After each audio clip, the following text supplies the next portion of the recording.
দেখেন একজন দুইজন গেল, ওই যে সামনে আরেকজন দেখা যাইতেছে। মানে এখানে প্রত্যেকটা গাড়ি থেকে ওনার এরকম হেল্প চাবে, মানে সিএনজি থেকেও চাওয়া শুরু হয়েছে। এই ধরছে, সাব্বাস, এটা ঠিক আছে, খুব ভালো করছেন আপা।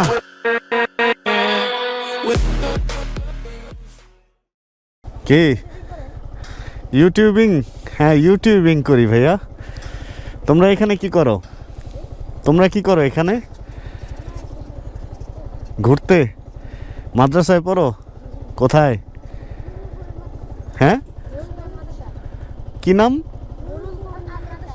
নুরুল নুরুল কোরআন মাদ্রাসা। এটা কোথায়? ও জামতলা। আচ্ছা আচ্ছা, যাক আল্লাহ হাফেজ। আচ্ছা, যেটা বলার জন্য এখানে ক্যামেরা অন করছি সেটা হচ্ছে এই একটা রাস্তা, ওই পেছন থেকে আমি আসছি, ওই হচ্ছে আমাদের এরিয়া, ওই যে বড় বিল্ডিংটা ওইটার পেছনেই আমি থাকি। এদিক দিয়ে বের হয়ে যেতে পারলে আমার জন্য খুব ইজি হয়। আর আজকে অনেকদিন পর আমরা MT-15 নিয়ে আবার বের হয়েছি। এদিক দিয়ে বের হইতে পারলে ইজি হয়, কিন্তু এই রাস্তাটা মাঝে মধ্যে যখন ফ্লাইওভারের এই সমস্ত কাজ টাজেরই থাকে তখন বন্ধ রাখে, তখন কসাইবাড়ি রেলগেট দিয়ে আমার বের হইতে হয়। আর আরেকটা ঝামেলা হচ্ছে মার কিছু ওষুধের লিস্ট দিচ্ছে, আর আমি কসাইবাড়ি থেকে বের হয়ে উত্তরা গিয়ে আবার কসাইবাড়ি ওষুধ দিয়ে আসাটা যে একটা ঝামেলা হয়ে যায়। আর আরেকটা ঝামেলা হচ্ছে আমার ফিরতে ফিরতে রাত হয়ে যায়। উত্তরার দোকানগুলো ইদানিং আগে আগে বন্ধ হয়ে যায়। আমার মিরপুর বাসায় গেট আগে আগে বন্ধ হয়ে যায়, উত্তরার দোকান আগে আগে বন্ধ হয়ে যায়। ভাই সব যদি এরকম আগে আগে বন্ধই হয়ে যায় তাহলে তো আমাদের চলা টাফ হয়ে যাবে। মানে আমি তো একটু মানে অন্যান্য কাজগুলো আর কি, সব কাজ আমার দিনে নিয়ে আসতে হবে। আমার সমস্যাটা কি, আমি ঘুম থেকে উঠি অনেক দেরি করে, দুপুরের পরে উঠি, দেখা যায় 11টা সাড়ে 11টা একবার উঠি, আবার শুয়ে পড়ি অনেক সময় খারাপ টারাপ লাগলে, দেন আবার হয়তো 2:30 3টার দিকে উঠে দেন ফ্রেশ ট্রেশ হয়ে যে এরকম 4টার দিকে বের হই। আর তারপরে হচ্ছে আমার দিন শুরু হয়, আর শেষ হয় আবার অনেক রাতে 11টা সাড়ে 11টা পর্যন্ত আমার কাজটা শেষ করতে চলে যায়। দেন তারপরে হচ্ছে আমি এডিটে বসি 12টার পরে, এডিট শেষ করতে করতে 3টা সাড়ে 3টা, অ্যান্ড দেন আবার ঘুম। এভাবে চলে হচ্ছে আমার দিন। বাট উল্টাপাল্টা হয়ে যেতেছে এই সব কিছু, দোকানপাট, বাড়িঘরের গেট, লিফট সব কিছু মিলা। যাই হোক, আপনাদেরকে একটা কাহিনী শোনাই। আমি একটা ভ্লগারকে ফলো করতাম, পাটনাতে থাকে উনি, ইন্ডিয়ার। অ্যান্ড ওনার ছিল হচ্ছে দুইটা বাইকের মধ্যে একটা বাইক হচ্ছে MT-15 এইরকমই, অ্যান্ড ওই MT-15টা ছিল ভার্সন 1টা কালো, অ্যান্ড ওটার নাম উনি দিছিল জারা। আর ওনার আরেকটা কালো R15 ছিল, ওইটার নাম দিছিল হচ্ছে, ওটার নাম যে কি দিছিল, এদিক দিয়ে বের হওয়া যাইব না, যায় বের হওয়া যায় না, বন্ধ। তাহলে এই ভিতরে যে এই যে সিএনজি টিএনজি এরা বেরোবে কোন দিক দিয়া?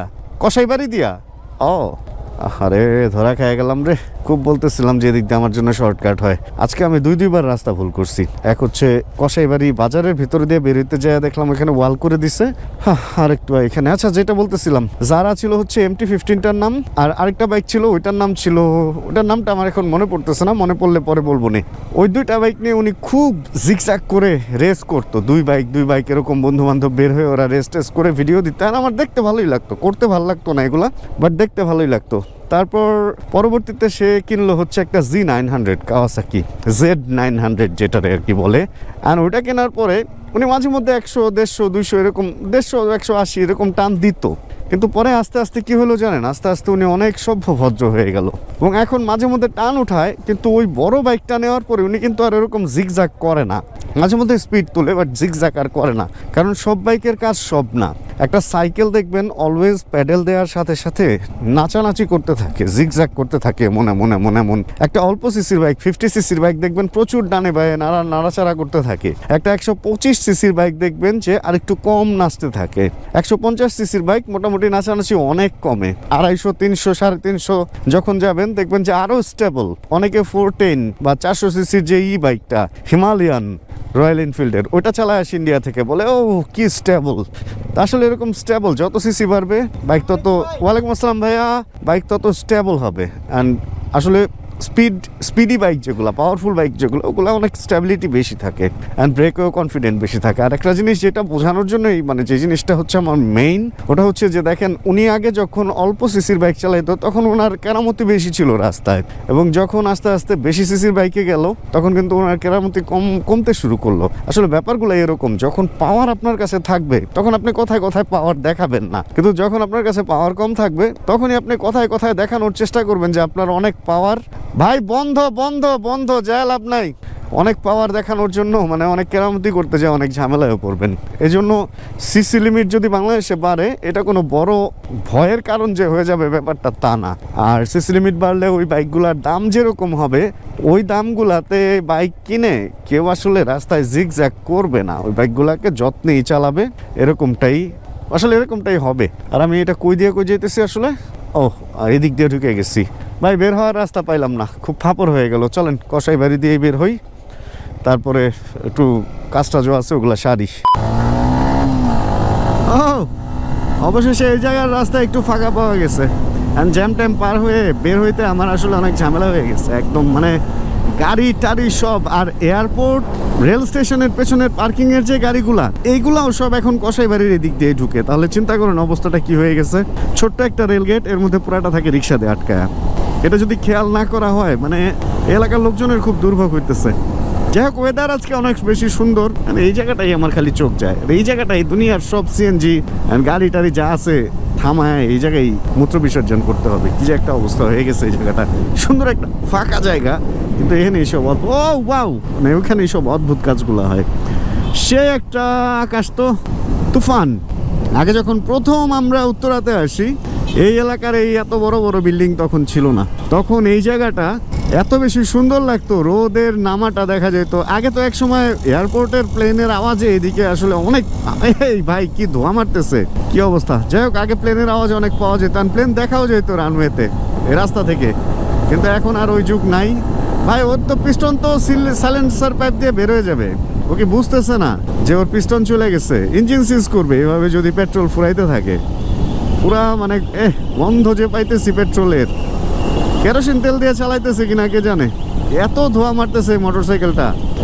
এটা হচ্ছে পিস্টন রিং এগুলা নষ্ট হয়ে গেলে, মানে নিচের ইঞ্জিন অয়েলগুলা উপরে যেখানে কম্বাস্টন হয়, যেখানে ফায়ারিংটা হয় ওইখানে পেট্রোলের সাথে মিশে যায়, অ্যান্ড এরকম ধোয়া বের হওয়া শুরু হয়। এটা যদি অল্পতে ঠিক না করে তাহলে পেট্রোল কমতে কমতে একসময় ইঞ্জিন হিট হয়ে দেন ইঞ্জিন সিজ করবে। কিন্তু ওনারা কি বুঝতেছে না, দুইজন হেলমেট ছাড়া যে টানটা দিছে। যাই হোক, যার যার ভাষা তার তার দেশ, কি যেন একটা কথা আছে না, যার যার তোমাদের ধর্ম তোমাদের কাছে, আমাদের ধর্ম আমাদের কাছে, যার যার ধর্ম তার তার কাছে, যার যার ভাষা তার তার দেশ। জেমস এরকম একটা গান গাইছিল, লিখছিল কে আমার খেয়াল নাই, দেহলভি অথবা আমার জুক রাসেল, কেউ একজন লিখছিল, যে ওটা আমি জানি না। এটা কি বাইক? বাইকটা তো সুন্দর, ঢাকা মেট্রো ল 62 সিরিয়াল, তার মানে এটা হচ্ছে একটা 150 সিসির বাইক। এটা হচ্ছে ভ্যারিও। এটা কি বাইক রে ভাই? এরকম বাইক তো জীবনে দেখি নাই, চাইনিজ কোনো বাইক। কিন্তু পেছনের এটাকে বলে ইন্ডিকেটর লাইট লাগতেছে হলো হোন্ডার ইন্ডিকেটর লাইট। এটা কি হোন্ডার 160? ভাই বাইকটা কিন্তু সুপার। হ্যাঁ, হোন্ডার চাকা বিশাল বিশাল, মানে স্কুটারটা আসলে সুপার সুন্দর, চাকা বড় হোন্ডার। এটা কি আসলে ভ্যারিও নাকি? ভ্যারিওই তো মনে হইতেছে নাম করা, তো মালটা ভাল লেগে গেছে প্রথম দেখায়। তুমি এসব গোতা লাগাই দিও না। বিশ্ব রোড আরেক আতঙ্ক। দেখেন এই বাসটা কই থাইমা ছিল এতক্ষণ? এই দাগের এই পাশে থাইমা ছিল। এক হলো বাস স্ট্যান্ড, এটা তো মানে বাস স্ট্যান্ড এটা পুরো বানায় নিছে হচ্ছে বাসের মনে হয় রাতে বিশ্রাম নেওয়ার জায়গা, যে যেমনে খুশি রাখছে।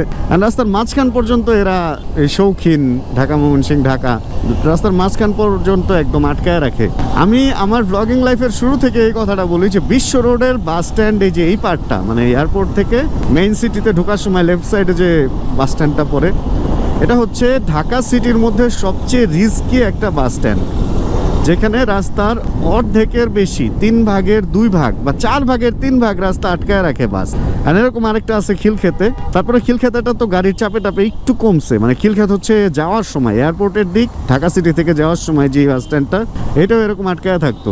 এই দুইটা বাস স্ট্যান্ড ভাই এইদিকে রেগুলার আমি এখানে চলি, এই জন্য কিনা আমার চোখে রেগুলারই পড়ে যে এই দুইটা বাস স্ট্যান্ড হচ্ছে খুবই রিস্কি অ্যান্ড খুবই নিয়ম বহির্ভূত বাস স্ট্যান্ড এই দুইটা। রাস্তা একটু ফাঁকা হইলে MT-15 তোমার টানটা আমার যা লাগে করা লাগে। আর আমার একটা বড় ভাই আছে, নিয়াজ ভাই, রংপুরে। আমি রিসেন্ট কিছু ভিডিও বানাইছি না ওই যে আজে বাজে কমেন্ট নিয়ে, তো ভাইয়া বলছে ভাইয়া তুমি এগুলা বাদ দাও, তোমার কন্টেন্ট কোয়ালিটি অ্যান্ড সব কিছু অনেক স্মার্ট অ্যান্ড ঠিক আছে, মানে ভাইয়েরটা ভালো লাগবে ঠিক আছে, বাট নিয়াজ ভাই আমার ভাই কিন্তু নতুন 1 বছর ধরে হয়তো ভাইয়ের আমি চিনি। কিন্তু নিয়াজ ভাই আমার ভিডিও দেখে আমাকে চেনে অনেক আগে থেকে। সে যেহেতু বলছে যে আমার কন্টেন্ট কোয়ালিটি যেরকম, আমার এখন উচিত হচ্ছে ওই আজে বাজে কমেন্ট যারা করে তাদের কমেন্ট না খেয়াল করা। আমি আসলে ভাইয়ের এই কথাটা মানবো, আমি আর এই আজে বাজে কমেন্ট নিয়ে কোনো কথা বলবো না, ওগুলো আসলে এনার্জি নষ্ট। অ্যান্ড ভাই এই যে একটা জিনিস দেখেন, রাস্তার মাঝখানে এই সাপোর্টটা কেন ওনাদের দিতে হবে? সাপোর্ট দিতেছে ভালো, একটু বামে চাইপা চাইপা সাপোর্ট দিবে না, এভাবে রাস্তার মাঝখানে যে সাপোর্ট দিতেছে, যদি কোনো কারণে ধরেন ব্যালেন্সলেস হয়ে পড়া যায়, পেছনে একটা বড় গাড়ি আইসা তো ওনাদেরকে হিট করবে।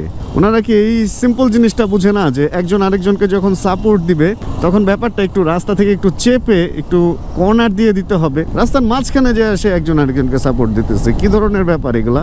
যাক, এমনও হইতে পারে হয়তো সাইডে কিছু ছিল, মাঝখানে আসছে, এমন টাইমে আমার চোখে পড়ছে। সাংবাদিকতাটা আসলে এরকমই হয়ে গেছে। একবার অনেকে বলে না যে কে কাকে যে ছুরি মারতেছে এটা বোঝা যায় না, কারণ ছবির পয়েন্ট অফ ভিউটা এরকম একটা ব্যাপার। আপনি সাংবাদিকতা করতে গেলে বা কিছু করতে গেলে দেখবেন যে আপনি একটু অ্যাঙ্গেলটা চেঞ্জ করে দিলে কে যে কারে মারতেছে এটা বোঝা যায় না, যে যারে মারতেছে উল্টা তারাই মারতেছে, এরকমও দেখা যেতে পারে। রিসেন্ট আরেকটা ছবি এরকম ভাইরাল হয়েছে, এক লোক আরেক লোকের গলায় এরকম ধৈরা চাপ দিয়া, মানে পিছন থেকে ধরে এরকম চাপ দিয়া পিটাইতেছে আর কি, মারতেছে, গলায় চাপ দিয়ে দিচ্ছে। আর ওইটার এই যদি অর্ধেক ঢাইকা দেওয়া হয় তাহলে আবার দেখা যায় আরেক, তাহলে দেখা যায় তারা মারতেছে না, মহব্বত করতেছে। ব্যাপারটা হলো এরকম। আসলে পয়েন্ট অফ ভিউটা খুব ডিফারেন্ট একটা ব্যাপার। ওনারা হয়তো সাইডেই ছিল, বাট আমি যখন দেখছি তখন মাঝখানে। বাট এই সমস্ত ব্যাপারে একটু কেয়ারফুল থাকা উচিত, কারণ একটা অ্যাক্সিডেন্ট যে কত বড় সারা জীবনের কান্না এটা আমার চেয়ে ভালো কে জানে। ও ওয়েদারটা যা জোশ অ্যান্ড করা লাগতেছে, পুরা মনটা শরীরটা সব ভালো হয়ে যেতেছে, সেই ঠান্ডা। বাট আমি জ্যাকেট পরে থাকাতে ঠান্ডাটা আমি এনজয় করতে পারতেছি, বেশ এনজয় করতে পারতেছি। স্যার গাড়িটা হর্ন দিতেছিল, ভাই যান না ভাই, এই যে যান যান যান, হ্যাঁ হ্যাঁ যান যান যান, প্লিজ প্লিজ যান, হর্ন দেন ভাই, হর্ন দেন, হর্ন দেন। এবার হর্ন দেওয়ার সবগুলার উপর দিয়ে উইরা যান ভাই, হুদায় হর্ন দিতেছে, সামনে মনে হয় যে উইরা চইলা যে বসে। আল্লাহ, কি বেচে ওনারা? চিপস, পপকর্ন, বাদাম, আরও কি জানো ছোট ছোট। ভাই বাদামগুলা কত করে? 10 না, আমার লাগবে না এখন, জানা রাখলাম। আমি আমার বাদাম খুব পছন্দ করি, স্মৃতিশক্তি কম তো আমার, অনেক কিছু মনে থাকে না, বাদামটা খাইলে আবার মনে থাকে। আচ্ছা, এটা তো একটা পুরুষ লোক, এই লোক এরকম মহিলাদের ভান ধরে রয়েছে কেন? দেখতেই দেখা যাইতেছে একটা পুরুষ লোক। ও মা, সে তো পুরুষ লোক না ভাই, সর্বনাশ।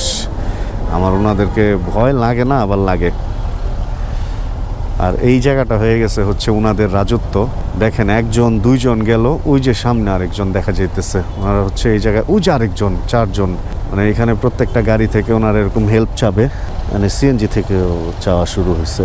আগে তো সিএনজি মোটর সাইকেলে গেলে ধরতো না, আর নিয়েই এসে আসছে। আচ্ছা, যেটা বলতেছিলাম, এখন আবার আমার না ধইরা বসে যে আমি এখানে ভিডিও করতেছি। সমস্যাটা কি? অনেক তো ভাই, অনেক। সাইড দিয়ে দেই ভাই, কখন আবার কি হয়। যাক, মোটর সাইকেল এখনো পর্যন্ত ধরে না, তবে ধরলে আমি সাহায্য করব, কারণ ওনারা হচ্ছে সুবিধা বহির্ভূত মানুষ। সুবিধা বহির্ভূত বলতে, আপনি কি ওনাদেরকে চাকরিতে নেবেন? আপনি কি ওনাদেরকে কোনো ফ্যাসিলিটি দিবেন? ওনাদের ভিক্ষা এবং অন্যান্য অপকর্ম করা ছাড়া ওনাদের করার আছে কিছু? আসলে আপনাদের কাছে আমার একটা প্রশ্ন থাকলো, হ্যাঁ, হিজড়াদেরকে যে আমরা বলি রাস্তায় যে ওরা ছিনতাই করে বা এরকম চাঁদা তোলে, আসলে কি ওদের অন্য কোনো ওয়ে আছে ইনকাম করে খাওয়ার? যদি থাকে আমাকে জানায়েন, তাহলে আমি কোনো এক ভিডিওতে ওদের ইন্টারভিউ নিয়ে ওদেরকে জিজ্ঞেস করবো যে ভাই, তোমাদের জন্য তো এই ব্যবস্থা আছে, তোমরা ওখানে যাও। আমার জানা নাই। আমার মনে হয় যে বাংলাদেশে না, ওয়ার্ল্ড ওয়াইড ওরা খুব অবহেলিত। এটা ইসে বাদে, থাইল্যান্ড ব্যাংককে বাদে, যদিও ওইখানে অবহেলিত, ওইখানে শরীর ব্যবসা করেই তো তারা চলতেছে। তো আসলে এটা কোনো, এই ধরছে, সাব্বাস, এটা ঠিক আছে, খুব ভালো করছেন আপা। উপরে দিয়ে যাইতেছিল, হিজড়ায় নামায় দিছে নিচে। এই যে একটা দেখেন, এরা কিন্তু ভালো কাজও করে। উপরে দিয়ে মোটর সাইকেল ফুটপাথ দিয়ে যাইতেছিল, এন্ড হিজড়া দিছে নামায় হাততালি দিয়া। এবার বুঝ, এখনো মোটর সাইকেলে মনে হয় 3 জন দেখলাম না কি জানো। যাই হোক, ওরাও তো মানুষ, আসলে ওরাও মানুষ না শুধু, ওরা ভালো মানুষ। ওদের সাথে ভালো মতো কথা বললে, আমার এলাকায় কিছু ছিল তো ওনারা, আমার বেশ মানে ক্লোজ পরিচিতই ছিল, কথাবার্তা বলতাম। এমনিতে ওনাদের চিন্তা ভাবনা সব কিছু অনেক ভালো। চলেন কিছুক্ষণ আমরা জ্যাম খাই। অবশেষে হচ্ছে সব রাস্তাঘাটের জ্যাম ট্যাম পার হয়ে আমরা চলে আসছি। এটা পুরান এয়ারপোর্ট, এটা হচ্ছে পিছনে চিনমৈত্রী ছিল, এই রাস্তাটাতে চলে আসছি। খুব সুন্দর ছায়া সুনিবিড় একটা রাস্তা। এই রাস্তাটা এই শীতের দিনে এবার আমার অনেক ফেভারিট। মানে এই রাস্তার বিশেষ করে এই সাইডে যাওয়াটা অনেক বেশি সুন্দর লাগে, মনে হয় যে পাহাড়ি কোনো এলাকায় আছে এরকম। যাই হোক, অনেকের একটা এরকম প্রশ্ন থাকে যে আসলে আমি ভিডিওর শেষ দিকে চলে আসছি, প্রশ্নটার উত্তরটা দিয়ে আজকের ভিডিও শেষ করব। প্রশ্নটা এমন থাকে যে রানা ভাই আপনি কি করেন আসলে, মানে প্রফেশনে আপনি কোন প্রফেশনে আছেন, এরকম কিছু একটা। তাদের জন্য আমি বলি, আমি আগেও অনেক ভিডিওতে এটা নিয়ে কথা বলছি এবং অনেক সময় আমার প্রফেশনের শ্যুট আমি দেখাইছিও। মূলত হচ্ছে আমি ইভেন্ট নিয়ে কাজ করি। আমাদের একটা ফটোগ্রাফি অ্যান্ড সিনেমাটোগ্রাফি টিম আছে। বিভিন্ন রকম কর্পোরেট অ্যান্ড ওয়েডিং যে ইভেন্টগুলো হয় ওগুলাতে হচ্ছে আমরা সিনেমা এবং ভিডিও, মানে সিনেমাটোগ্রাফি অ্যান্ড ভিডিও সাপোর্টটা দিয়ে থাকি। এটাই হচ্ছে আমার মূল ব্যবসা। এছাড়া যে ইউটিউবিং করি, টুকটাক বাইক টাইক রিভিউ করি, এটাই হচ্ছে আমার সেকেন্ড বিজনেস। অ্যান্ড এছাড়া আর তেমন কোনো কিছু আমার নাই। এটাই হচ্ছে আমার মেন ব্যবসা। মূলত হচ্ছে ইভেন্ট ব্যবসা করি আমি প্রায় 14 বছর হইলো, মানে ফটোগ্রাফির সাথে আছি। আর আরেকটা ব্যাপার এটা, যেটা ইউটিউবের সাথে আছি 6 বছর হয়ে গেছে অলরেডি। অ্যান্ড আপনাদের ভালোবাসায় 6 বছর পার হয়ে গেছে এবং আশা রাখি আরো অনেক বছর পার হয়ে যাবে যদি এরকম আপনারা ভালোবাসা দিতে থাকেন। হ্যাঁ ক্যামেরা অন আছে। হ্যাঁ, আপনি এখানে কি করেন? তখন নাই যে কেবল পরীক্ষা দিয়ে আসলাম, এখন এখান থেকে বাসায় চলে যাব। ও আচ্ছা আচ্ছা আচ্ছা, ঠিক আছে ভাই। কি উনি রেগুলার আমার ভিডিও দেখে, এন্ড মাঝে মধ্যেই বিভিন্ন জায়গায় ওনার সাথে আমার দেখা হয়ে যায়। এর আগে আরো 2বার দেখা হয়েছিল। আচ্ছা যাই হোক, ওনার ব্যাপারে পরে একদিন কথা হবে। এরপরে যদি কখনো দেখা হয়, আমি ভয় পেয়ে গেছি হঠাৎ করে এইভাবে। আমি কিন্তু হেলমেট পরা, আমাকে চেনার কোনো ওয়েই নাই। আমি মোটা একটা জ্যাকেট পরা, বাট তারপরে এসে বলতেছে আজকে ক্যামেরা অন আছে। যাই হোক ভাই, এটাই আপনাদের ভালোবাসা। এইভাবেই রাস্তাঘাটে আপনাদের সাথে দেখা হয়ে যায়, এটাই ভালো লাগে বলেই এখনো পর্যন্ত ভিডিও বানিয়ে যাচ্ছি। এবং যতদিন পর্যন্ত আপনারা ভালোবাসা দিতে থাকবেন ততদিন পর্যন্ত ভিডিও বানিয়ে যাব। যাই হোক, তাহলে আজকের ভিডিও থেকে আমরা এখানে বিদায় নিয়ে নিই। এটা খুব বাজে একটা জিনিস, এটা নিয়ে আমি আলাদা একটা ভিডিও বানাবো একদিন। যাই হোক, যদি আজকের ভিডিওতে কোনো কিছু ভালো লাগে প্লিজ একটা লাইক দিয়ে দিন। চ্যানেলে যদি নতুন হন প্লিজ সাবস্ক্রাইব করে আমাদের ফ্যামিলি মেম্বার হয়ে যান। আর জানাবেন কে কোন জায়গা থেকে ভিডিও দেখছেন। আর যতক্ষণ পরবর্তী ভিডিও নিয়ে আমি না আসতেছি ততক্ষণ ইনশাআল্লাহ আমরা থাকবো ভালো, আমরা থাকবো সুস্থ এবং করতে থাকবো চিল ইনশাআল্লাহ। তাহলে আজকে বিদায় নিচ্ছি ভাইজান। তাহলে আজকে বিদায় নিয়ে নিচ্ছি সবার কাছ থেকে এই জ্যাম জটের মধ্যেই। টাটা বাই বাই, আল্লাহ হাফেজ and chill bro. Check the mic and make sure it sound right, boy.